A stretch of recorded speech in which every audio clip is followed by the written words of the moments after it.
یہی اصول یہاں پر اپنایا گیا کہ شیخ الاسلام ابن تیمیہ رحمہ اللہ نے بار بار اس مسئلے کو ذکر کیا. تو کلام اللہ حقیقتاً لا کلام غیرہ، قرآن اللہ کا کلام ہے، غیر اللہ کا کلام نہیں ہے.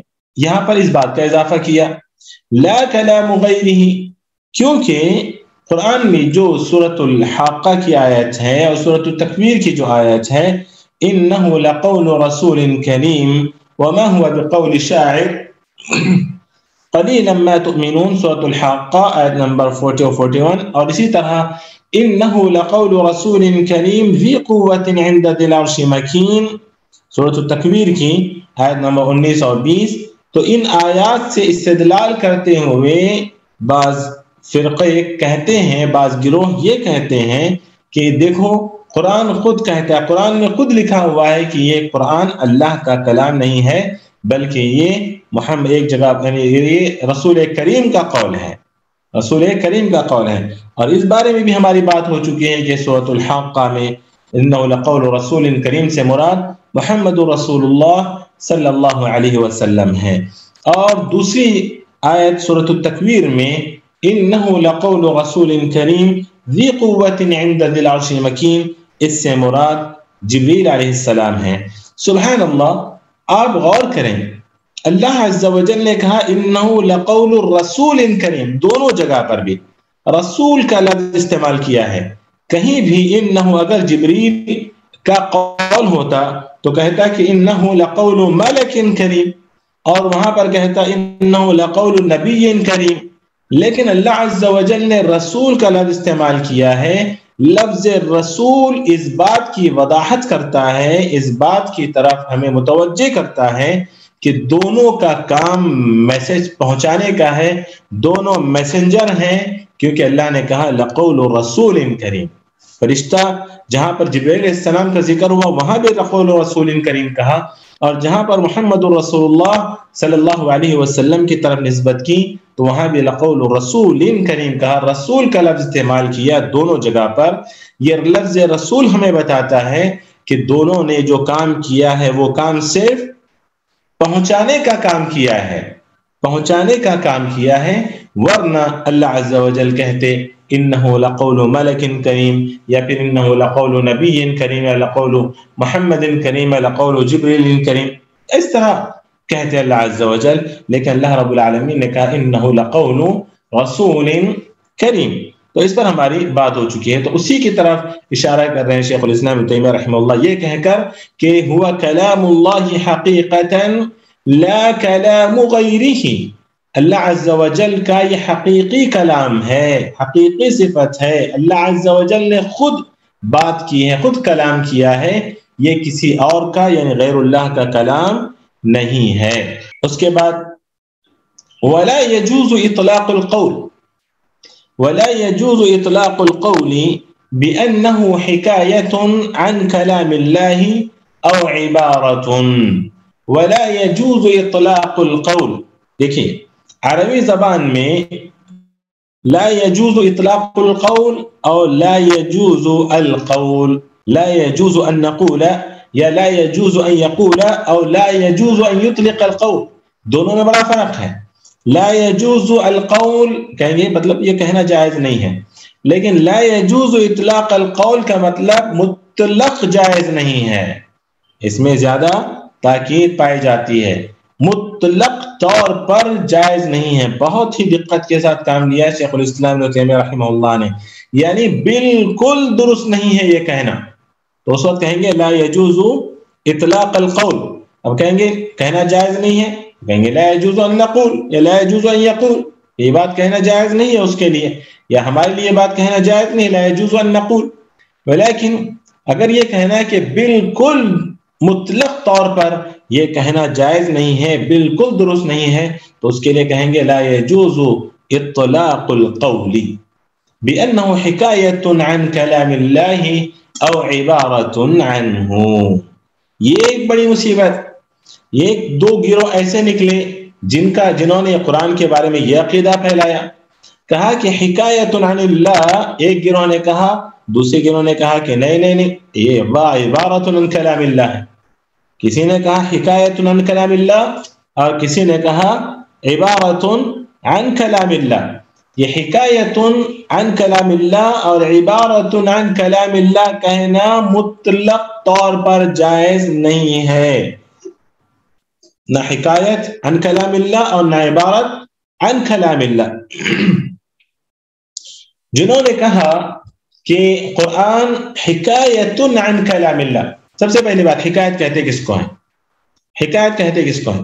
حکایت کے اگر آپ لفظ میں ڈکشنری میں معنی تلاش کریں گے تو اس کے معنی آپ کو ملیں گے. حکایت کے معنی مماثلہ، یعنی روایت القول ما وقع او تخیل، یعنی کسی بات کو ذکر کرنا ویسے ہی جیسے سامنے والے نے بیان کیا ہے، یا پھر تخیل بیان کرنا، اس کا تخیل بیان کرنا، یہ حکایت ہے.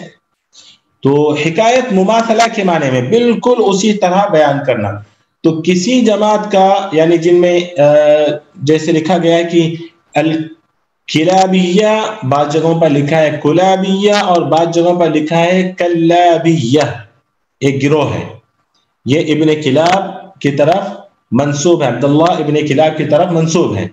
عبداللہ ابن کلاب القطان یہ اس شخص کی طرف منسوب ہے، اور وہ اور اس کے ماننے والے، ان کا یہ کہنا ہے کہ قرآن حکایہ ہے، قرآن حکایت عن کلام اللہ ہے. مطلب یہ ہے اس کا حکایت عن کلام اللہ، یعنی جو قرآن، جو حروف، جو الفاظ ہم کہہ رہے ہیں نا، جو الفاظ ہم کہہ رہے ہیں، ہم جو پڑھ رہے ہیں، یہ حکایت ہے. یہ اللہ رب العالمین، یہ جو قرآن کے حروف اور یہ جو ہیں، یعنی یہ اللہ رب العالمین کا کلام نہیں ہے، یہ حکایت ہے عن کلام اللہ. یعنی اللہ رب العالمین نے ہوا میں قرآن کو پیدا کر دیا. ان کا یہ کہنا ہے کہ اللہ رب العالمین نے ہوا میں قرآن کو پیدا کر دیا. اسے کہتے ہیں کہ ان کلام اللہ، یہ ابن کلاب کہتے ہیں کہ ان القرآن حکایت عن کلام اللہ، ان القرآن حکایت عن کلام اللہ. جبکہ دیکھیں، مثال کے طور پر میں علامہ اقبال رحمہ اللہ کا ایک شعر آپ کے سامنے پڑھوں. وہ زمانے میں معزز تھے مسلمان ہو کر، اور ہم خوار ہوئے تاریک قرآن ہو کر. جی، کسی بات کو بالکل ویسے ہی بیان کرنا یا پھر تخیل بیان کرنا اس کا، یہ ہے حکایت کے معنی. آپ ڈکشنری وغیرہ میں تلاش کریں گے تو یہ معنی آپ کو ملے گا. تو یہ ابن کلاب یہ کہتے ہیں کہ القرآن حکایت عن کلام اللہ. میں نے کہا کہ علامہ اقبال کا ایک شعر میں نے آپ کے سامنے پیش کیا، کہ کیا پیش کیا میں نے؟ وہ زمانے میں معزز تھے مسلمان ہو کر، اور ہم خوار ہوئے تاریک قرآن ہو کر. کیا کہیں گے آپ اس سلسلے میں کہ یہ جو میں نے کلام پڑھا ہے، یہ کلام کس کا ہے؟ علامہ اقبال. سیدھی سیدھی بات ہے، سیدھی سیدھی بات ہے. ہر کوئی یہی کہے گا کہ آپ نے پڑھا ہے، لیکن یہ کلام آپ کا نہیں ہے، اقبال کا ہے. یہ کلام علامہ اقبال کا ہے، یہ کلام آپ کا نہیں ہے. اور نہ ہی آپ نے، نہ ہی یہ کہیں گے کہ یہ حکایت ہے، یہ انہوں نے بیان کیا، بلکہ سیدھے سیدھے ہم کہتے ہیں کہ یہ اللہ کا، یہ علامہ اقبال کا کلام ہے. تو ہم جو الفاظ ادا کر رہے ہیں قرآن کے، جو حروف اور جو معانی، ہم مطلب قرآن اپنے معانی اور حروف کی شکل میں جو ہمارے پاس موجود ہے، تو ہمارا عقیدہ یہ ہے کہ یہ کلام اللہ ہے، یہ اللہ عز و جل نے خود کلام کیا ہے، اللہ عز و جل نے خود کلام کیا ہے. لیکن انہوں نے کہا، کون؟ ابن کلاب، کہ بِأَنَّ الْقُرْآنَ حِكَایَةٌ عَنْ كَلَامِ اللَّهِ، یہ یا تو اللہ کے کلام کا ایک خیال ہے، تخیل ہے، یا پھر اللہ عز و جل کے کلام کی مماثلت ہے، لیکن اللہ کا کلام نہیں ہے اور یہ مخلوق ہے. شیخ یعنی ان کا کہنے کا مطلب یہ ہے کہ نبی اکرم صلی اللہ علیہ وسلم اور جبرائیل علیہ السلام نے اللہ کی بات کو ایز اٹ از نہیں بلکہ اپنے الفاظ میں بیان کیا ہے؟ نہیں، ان کا ہاں بالکل ان کا یہ کہنا ہے کہ اللہ کا کلام انہوں نے ہم تک نہیں پہنچایا، اللہ کا کلام نہیں ہے بلکہ اللہ کے کلام جیسا مماثلت، دو باتیں۔ اچھا، وہ جو آپ کہہ رہی ہیں نا وہ اشاعرہ کہتے ہیں عبارۃ عن کلام اللہ، کہ اللہ کا کلام نہیں پہنچا ہے ہم تک بلکہ اس کا ایک مفہوم پہنچا ہے، وہ دوسری بات ہے جو امام آپ کہہ رہی ہیں، وہ ہے عبارۃ، کلام کا مفہوم، کلام کا مفہوم انہوں نے بیان کر دیا ہے، یہ اللہ رب العالمین کا کلام نہیں ہے۔ تو اسی لیے شیخ الاسلام ابن تیمیہ رحمہ اللہ نے کہا کہ لا يجوز اطلاق القول، مطلق طور پر یہ کہنا کہ قرآن اللہ کے کلام، اللہ کا کلام نہیں ہے بلکہ اللہ کے کلام کا مماثل ہے، اس کے مشابہ کوئی چیز ہے، کوئی کلام ہے، یا پھر قرآن کو اللہ کے کلام کا ایک مفہوم کہنا، یہ بھی غلط ہے۔ تو دونوں اس بات پر متفق ہیں، اشاعرہ بھی اور کلابیہ بھی، دونوں اس بات پر متفق ہیں کہ مصحف کے اندر جو قرآن موجود ہے وہ اللہ کا کلام نہیں ہے، وہ یا تو حکایت ہے یا پھر وہ عبارت ہے، یا تو حکایت ہے عبارت ہے۔ اب کیا ان دونوں کے درمیان کوئی فرق ہے کہ حکایہ اور عبارہ کے درمیان کیا کوئی فرق ہے؟ اس سلسلے میں سوال کیا گیا کہ هل هناك فرق بين القول الكلابية والأشاعرة أن القرآن حكاية عبارة عن كلام الله، کہ کلابیہ کہتے ہیں قرآن کے بارے میں کہ وہ اللہ کے کلام کی حکایت ہے، یعنی اس کے مشابہ ایک چیز ہے، اور اشاعرہ کہتے ہیں کہ نہیں، وہ حکایت نہیں ہے بلکہ مفہوم ہے۔ تو کوئی فرق ہے؟ تو شیخ عبدالرزاق عفیفی رحمہ اللہ سے جب پوچھا گیا تو انہوں نے کہا کہ عندی ان العبارہ والحکایہ شیء واحد، کہتے ہیں کہ عبارہ اور حکایہ میرے پاس دونوں ایک ہی چیز ہے، اگر کوئی فرق کہتے ہیں تو پھر وہ فرق ظاہر کرے۔ مطلب یہ ہے، یہ اس بات کو مانتے ہیں کہ فرق ہو سکتا ہے لیکن فی الحال میرے پاس تو کوئی فرق ان کا نظر نہیں آ رہا ہے۔ یا پھر یہ بھی ان کا مطلب ہو سکتا ہے کہ دونوں کا مقصد ایک ہی ہے، وہ یہ کہ اللہ کے قرآن کو اللہ کے کلام، قرآن کو کلام اللہ سے نفی کرنا، قرآن کے متعلق یہ کہنا ہے کہ وہ اللہ کا کلام نہیں، دونوں کا مقصد ایک ہے، اس لیے کہتے ہیں کہ دونوں میں کوئی فرق نہیں ہے۔ جبکہ شیخ الاسلام ابن تیمیہ رحمہ اللہ ایسے جب پوچھا گیا تو انہوں نے کہا کہ الحکایہ المماثلہ، یعنی کأن هذا المعنى الذي هو الكلام عندهم حكي بمرآة، كما جس طرح کہہ رہے ہیں کہ یہ ان کے پاس جو لوگ حکایہ کہتے ہیں گویا کہ ان کے پاس قرآن ویسا ہی کلام ہے جیسے آپ کسی کھلی جگہ میں یا پھر اکھو جو سنتے ہیں آپ، مطلب میں نے کچھ بولا، آؤ آؤ آؤ آؤ، جاؤ جاؤ جاؤ جاؤ، یہ جو اکھو سنتے ہیں آپ، سمجھ رہے بات میری؟ اکھو جو ہوتا ہے بات، مطلب میں نے یہاں سے کچھ بولا اور وہ تکرار ہو کر وہ لفظ کچھ اور بن گیا، چائنیز کی طرح۔ نہیں کچھ اور نہیں بن گیا، وہی بنا ہے، وہ بھی آئے تو لیکن وہ اکھو میں کچھ اور نہیں بنتا، صدا جس کو ہم کہتے ہیں وہ وہی ہوتا ہے۔ تو کما یحکی الصدا کلام المتکلم، کہتے ہیں جس طرح بات کرنے والے کی بات کو جو اکھو بیان کرتا ہے، مطلب میں نے ایک بولا اور اکھو تھا وہاں پر، اکھو تو اس نے بات کو پہنچائی، تو اس کو حکایہ کہتے ہیں۔ تو ابن کے اندر بات تو اسی کی رہتی ہے نا جس نے بولی ہو، ایکو جو ہے تو اسی انسان کی آواز ہی کی ڈپلیکیٹ ہے نا، تو وہ یعنی پھر یہاں پر حکایہ ڈپلیکیٹ لفظ آپ نے استعمال کیا، ڈپلیکیٹ اصلی تو نہیں ہے، وہی کہتے ہیں کہ وہ اللہ کے کلام کی حکایت ہے، نہیں اس کے مماثل ہے، وہ اللہ کا کلام نہیں ہے۔ اور وہ یہ یعنی کس طرح وہ یہ بات ثابت کرتے ہیں کہ وہ اللہ کے کلام کی حکایت؟ ڈپلیکیٹ سے مراد تو یعنی ہم فوٹو کاپی کے اگر اس میں لیں کہ اگر ہم ایک پیپر رکھتے ہیں اسی کی فوٹو کاپی نکلتی ہے نا۔ حکایہ کے معنی دو باتیں میں نے بیان کی، ایک تو یعنی کسی بات کو بالکل ویسے ہی بیان کرنا. تو اب یہاں پر دیکھیں تو یہ کیا کرتے ہیں, کہتے ہیں کہ یہ اللہ کا کلام نہیں ہے, یہ اس کے مماثل ایک چیز ہم کو ملی ہے. اللہ کا کلام ہم کو نہیں ملا ہے. جس طرح ابھی جو اب میں نے علامہ اقبال کا شعر پڑھا تو کلابیہ کہتے ہیں کہ یہ علامہ اقبال کا شعر نہیں ہے, یہ کلام علامہ اقبال کا نہیں ہے, یہ کلام علامہ اقبال کا نہیں ہے. اس کے مماثل تم نے ایک چیز پڑھی ہے, اس کے مشابہ تم نے ایک چیز پڑھی ہے, یا پھر دوسرے معنی میں یہ ہے کہ تم نے ایک تخیل بیان کیا ہے. تو ابن عثیمین رحمہ اللہ کہتے ہیں کہ حکایت اور عبارت میں فرق ہے. حکایت میں یہ ہے کہ مماثلہ کا معنی پایا جاتا ہے, اور جبکہ عبارت میں یہ ہے کہ بات کرنے والا, مثال کے طور پر ہم شیخ الاسلام ہم علامہ اقبال کے شعر کو اپنے انداز سے اگر ہم بیان کریں تو ہم کہیں گے کہ اس کا مفہوم بیان کر رہے ہیں, یعنی ان المتکلم عبر عن کلامہ النفسی بحروف واصوات خلقت. تو کہتے ہیں کہ اللہ رب العالمین عبارت اگر ہم عبارت کہیں گے تو اس کا مطلب یہ ہے کہ اللہ عز و جل یعنی قرآن یہ اللہ کے کلام کا مفہوم ہے.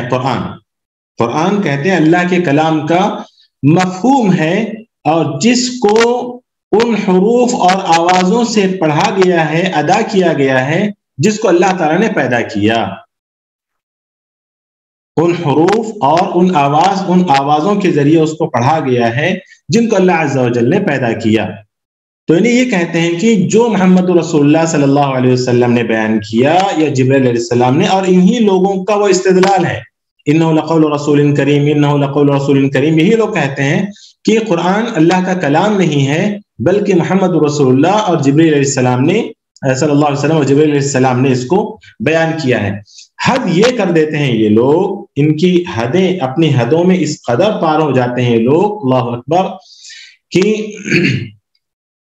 قرآن کو اپنے پیروں تلے روندنے میں بھی ذرا برابر جھجک محسوس نہیں کرتے. آپ سوچ سکتے ہیں یہ بات, یہ کہہ کر کہ قرآن یہ اللہ کا کلام نہیں ہے, یہ اس کا مفہوم ہے. اللہ رب العالمین نے ہوا میں اس کو پیدا کیا, کہتے ہیں کہ ہوا میں قرآن کو پیدا کر دیا. بعد میں محمد رسول اللہ صلی اللہ علیہ وسلم محفوظ میں اس کو پیدا کیا ہے قرآن کو. اب بعد میں محمد رسول اللہ نے اپنے الفاظ میں یا اپنے مفہوم میں یا اس کلام کو اپنے الفاظ اور اپنے حروف میں اس کو بیان کیا ہے, محمد رسول اللہ صلی اللہ علیہ وسلم اور جبرائیل علیہ السلام نے. یعنی وہ اپنے پیروں کے نیچے بھی اس کو رونگ دیتے ہیں. توبہ. بالکل. شیخ جو اس میں اللہ کا نام ہے اولئک علی ھدی, دیکھو یہ اسی لیے علماء لکھتے ہیں کہ ان کے اسلاف نے کم سے کم یعنی قرآن کو یعنی اللہ کے کلام کو تو مانا, مطلب قرآن نے اللہ کا کلام ہوتا ہے اس چیز کا تو انہوں نے اعتراف کیا, لیکن قرآن کے بارے میں یہ کہا کہ کسی نے کہا وہ حکایت ہے, کسی نے کہا وہ عبارت ہے, اتنا بول کر وہ چلے گئے. لیکن بعد میں آنے والے اس مسلک میں, اپنے اس مسئلے میں, اپنے اس مذہب میں اتنا تشدد اختیار کر گئے, علماء نے لکھا ہے کہ فصار هؤلاء يمتهنون المصحف حتى يدوسوا بأرجلهم, کہ بعد والے آ کر انہوں نے اتنی اہانت شروع کر دی مصاحف کی کہ اپنے پیروں تلے اس کو رون دیتے, بلکہ اللہ عز و جل کے اسماء کو بھی وہ گندگی سے لکھتے تھے کہ یہ کہنے کے لیے, ثابت کرنے کے لیے کہ اللہ کا کلام نہیں ہے. حتیٰ کہ اللہ عز و جل کے ناموں کو بھی, اس کی آیتوں کو بھی وہ گندگی سے لکھتے, بس یہ ثابت کرنے کے لیے کہ اللہ کا کلام نہیں ہے. تو اسی لیے کہا جاتا ہے کہ جو بدعتیں ہوتی ہیں, بڑے لوگ, بعض بزرگوں نے اس کا یعنی بعض ایسی چیزیں ایجاد کی براہ راست اس وقت وہ چیز بدعت نہیں تھی. جیسے آج بھی میلاد النبی کے بارے میں کہا جاتا ہے. کیا کہا جاتا ہے؟ کہتے ہیں کہ میلاد النبی تو نہیں منانا چاہیے, لیکن رسول اللہ صلی اللہ علیہ وسلم جس دن پیدا ہوئے اس دن خوشی تو منانی چاہیے, اور اس دن بھلے ہم عیسائیوں جیسے کام نہیں کریں لیکن کم سے کم سیرت النبی کے کچھ جلسے ضرور رکھیں. اس طرح کہہ دیا بزرگوں نے. کچھ لوگوں نے اس طرح کہہ دیا، لوگوں کو بڑا اچھا لگا، چلو بھائی ہم کوئی جلسہ نہیں بناتے، کوئی عید نہیں بناتے، لیکن کم سے کم سیرت النبی کے جلسے ہم رکھیں گے اس دن۔ شروع جلسوں سے کیا، اور آج امت کہاں جا رہی ہے؟ آج امت کہاں پہنچی ہوئی ہے؟ اپنے اور جس قدر ہم اس کی مخالفت کرتے ہیں، اس چیز کو اسی قدر صحیح ثابت کرنے کے لیے اور زیادہ اس کے اندر بدعتوں کو رواج دیتے ہیں لوگ، اور زیادہ بدعتیں پیدا کرتے ہیں۔ تو یہی چیز ہوئی ان لوگوں کے ساتھ کہ انہوں نے مصاحف کی، جبکہ مصاحف کی بے حرمتی شروع کر دی صرف یہ ثابت کرنے کے لیے کہ قرآن اللہ کا کلام نہیں ہے۔ آیتوں کی بے حرمتی شروع کر دی صرف یہ ثابت کرنے کے لیے کہ یہ جو ہے یہ اللہ کا کلام نہیں، یہ محمد نے بیان کیا ہے، یہ جبرائیل نے بیان کیا ہے۔ اس طرح صاف طور پر کہتے ہیں کہ اطلاع ان هذا القرآن العربی کلام جبریل او محمد، یہی کہتے ہیں۔ محمد صلی اللہ علیہ وسلم کو رسول اور نبی مانتے ہیں پھر وہ، تو یہ کہ ان کے نزدیک اللہ کے رسول صلی اللہ علیہ وسلم کا اتنا بھی مقام نہیں ہے کہ ان کی بات کو بھی کچھ عزت دے سکیں۔ یہی میں کہہ رہا ہوں نا کہ یہ آہستہ آہستہ اب جو کر رہے ہیں لوگ، یہ تو عاشق رسول کہتے ہیں اپنے آپ کو، اور کیا کرتے ہیں میلاد النبی کے، میلاد مطلب وہ رسول اللہ صلی اللہ علیہ وسلم کی پیدائش کے دن 12 ربیع الاول کیا کیا نہیں کرتے، عاشق رسول کہتے ہیں اپنے آپ کو۔ اب دیکھ لیجئے ان کو، سوچ سکتے ہیں نا آپ کہ جو مطلب ہم نہیں کہیں گے کہ وہ اللہ کے رسول کا احترام نہیں کرتے تھے، وہ اللہ کے رسول صلی اللہ علیہ وسلم کی بات مطلب ان کی عزت نہیں تھی، کیا آج جو لوگ یہ جو جلسے جلوس کرتے ہیں جس میں ناچ گانے ڈانس اور پتہ نہیں کیا کیا، اور بلکہ حد تو یہ ہو گئی کہ لڑکیوں کو اسٹیج پر لا کر نچوانا، یہ ساری چیزیں، یہ تو اللہ کے رسول کی محبت میں کیا جاتا ہے، سب کچھ عشق رسول کا نام دیا جاتا ہے اسے، کیا کیا کرتے ہیں لوگ۔ تو شیطان دیکھیے کس طرح انہیں گمراہ کرتا ہے۔ اسی لیے اہل سنت والجماعت اسلاف کہا کرتے تھے کہ کوئی ایسا دروازہ نہ کھولیں جس سے بدعات کی ایجاد ہو۔ بھئی ہم کہتے ہیں جلسے بھی کیوں، اسی دن جلسے کیوں؟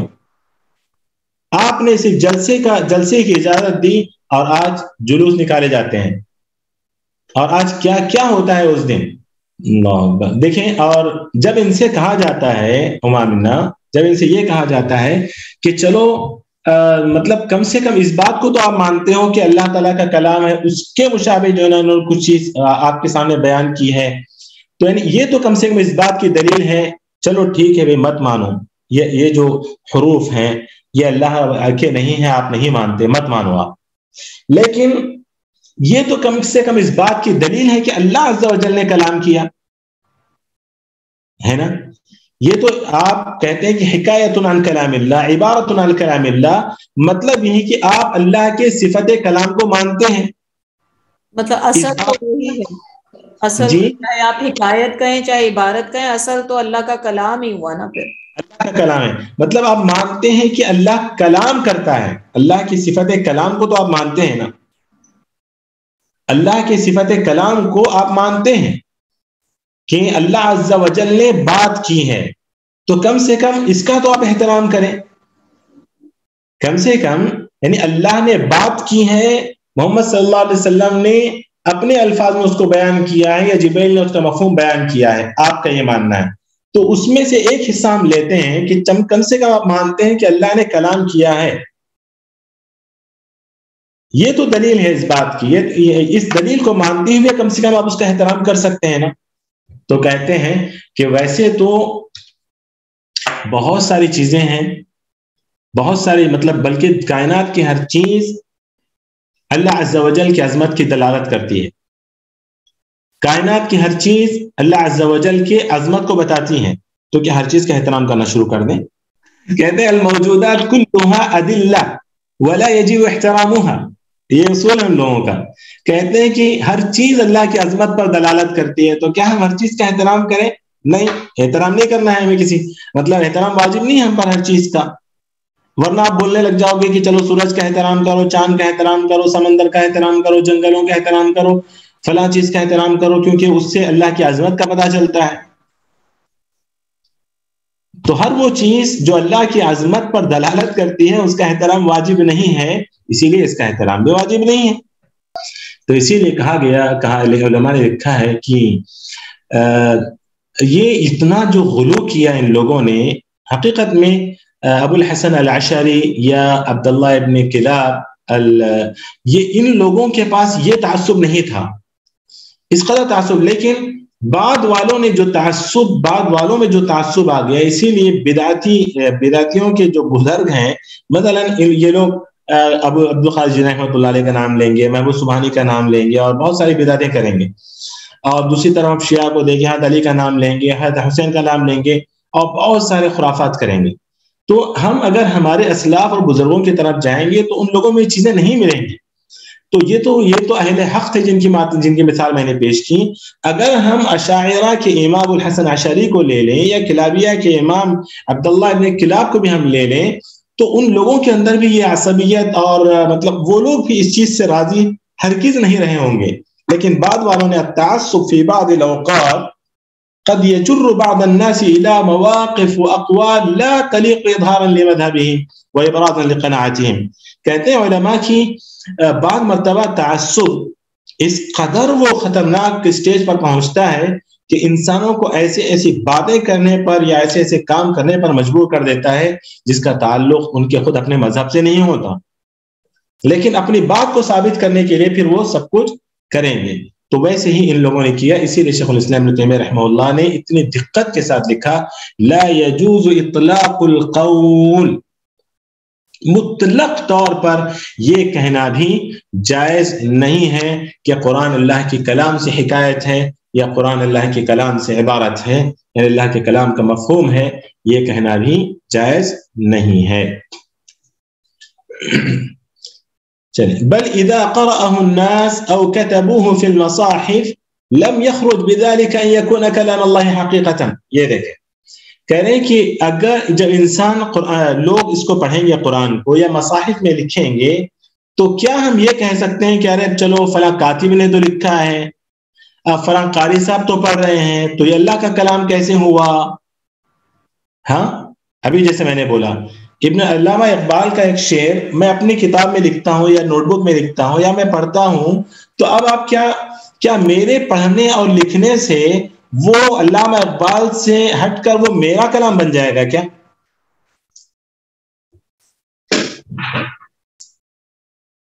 نہیں، ہرگز نہیں.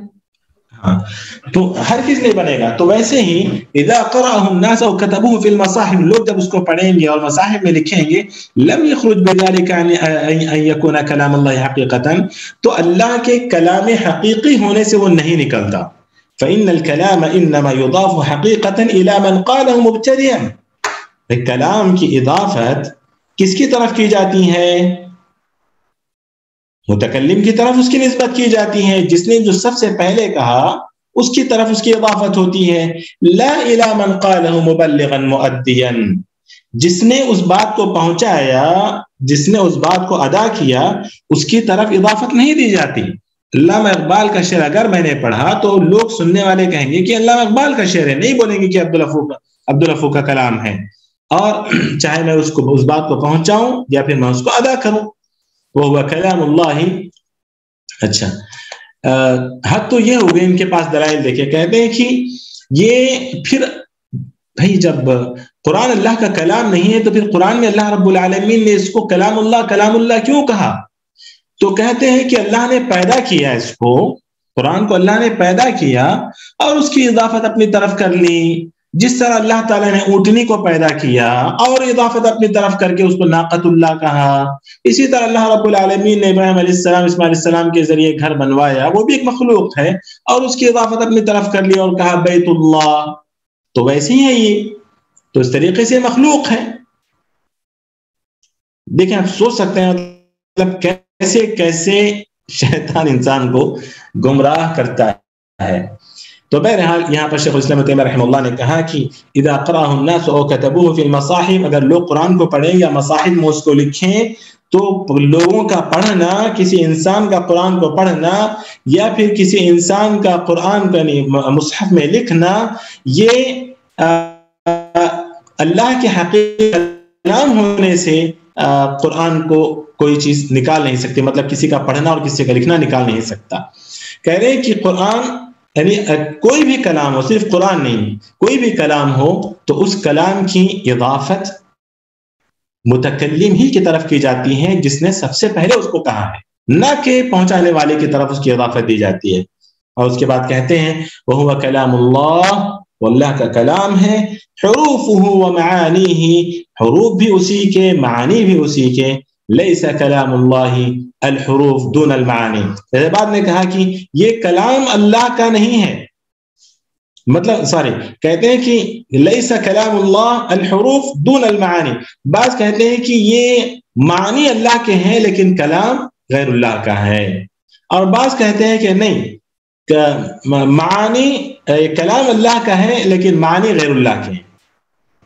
تو دونوں بھی غلط ہیں، دونوں بھی غلط ہے. کلام بھی اللہ کا ہے حروف اور اس کے معنی کے ساتھ، کیونکہ کلام بغیر حروف کے نہیں ہو سکتا، بغیر حروف کے اور بغیر معنی کے نہیں ہو سکتا. حروف ہیں تو معنی ہے، معنی ہے تو حروف ہے، اور اللہ رب العالمین کا جو کلام ہے اس کے حروف اور اس کے معنی کے ساتھ وہ اللہ کا کلام ہے، نہ کہ مخلوق ہے.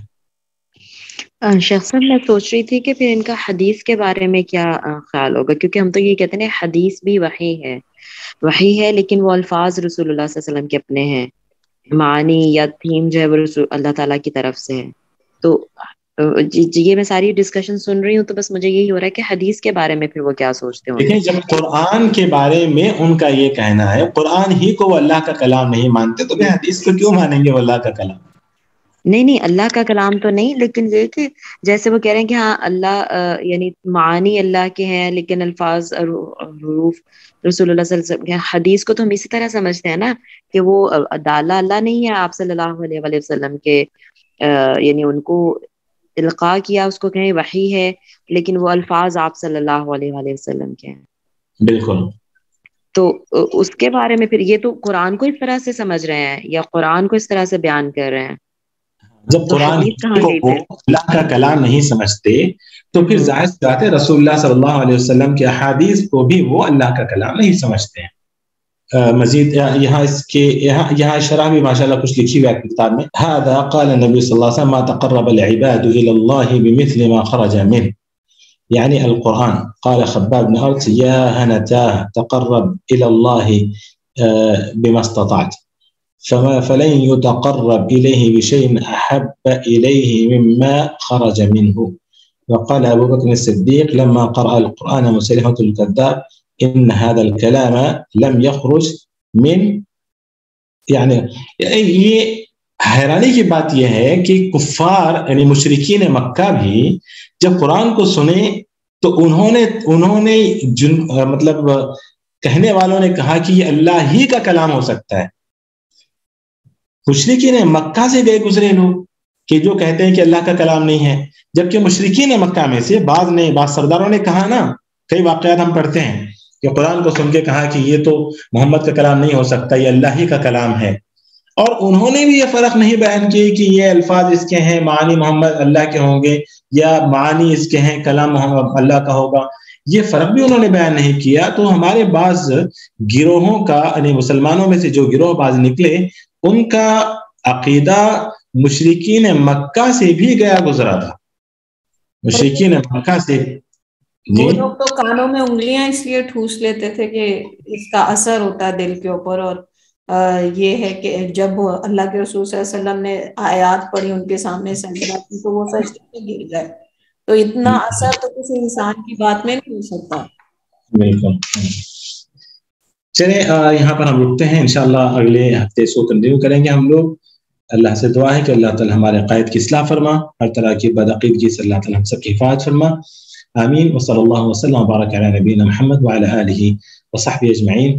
الحمد لله رب العالمين. سبحانك اللهم وبحمدك أشهد أن لا إله إلا أنت أستغفرك وأتوب إليك. السلام عليكم ورحمة الله وبركاته.